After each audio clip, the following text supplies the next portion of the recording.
Grâce et justification. La grâce du Saint-Esprit nous confère la justice de Dieu. En nous unissant par la foi et le baptême à la passion et à la résurrection du Christ. L'Esprit nous fait participer à sa vie. La justification, comme la conversion, présente deux faces. Sous la motion de la grâce, l'homme se tourne vers Dieu et se détourne du péché, accueillant ainsi le pardon et la justice d'en haut. La justification comporte la rémission des péchés, la sanctification et la rénovation de l'homme intérieur. La justification nous a été méritée par la passion du Christ. Elle nous est accordée à travers le baptême. Elle nous conforme à la justice de Dieu qui nous fait justes. Elle a pour but la gloire de Dieu et du Christ et le don de la vie éternelle. Elle est l'œuvre la plus excellente de la miséricorde de Dieu. La grâce est le secours que Dieu nous donne pour répondre à notre vocation de devenir ses fils adoptifs.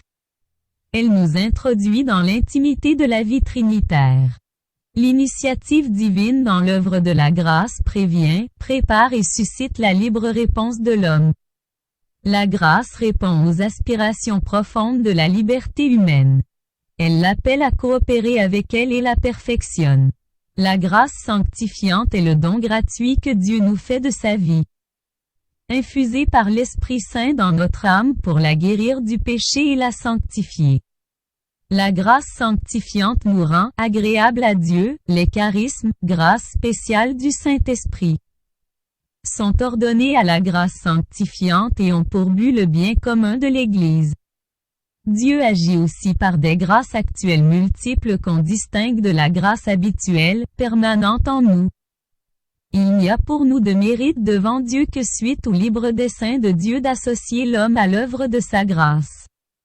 Le mérite appartient à la grâce de Dieu en premier lieu, à la collaboration de l'homme en second lieu.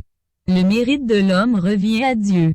La grâce du Saint-Esprit, en vertu de notre filiation adoptive, peut nous conférer un véritable mérite suivant la justice gratuite de Dieu. La charité est en nous la source principale du mérite devant Dieu. Personne ne peut mériter la grâce première qui est à l'origine de la conversion.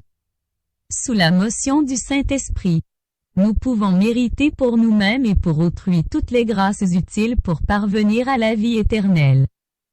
Comme aussi les biens temporels nécessaires, l'appel à la plénitude de la vie chrétienne et à la perfection de la charité s'adresse à tous ceux qui croient au Christ. La perfection chrétienne n'a qu'une limite, celle de n'en avoir aucune. Si quelqu'un veut venir à ma suite, qu'il se renie lui-même, qu'il se charge de sa croix, et qu'il me suive.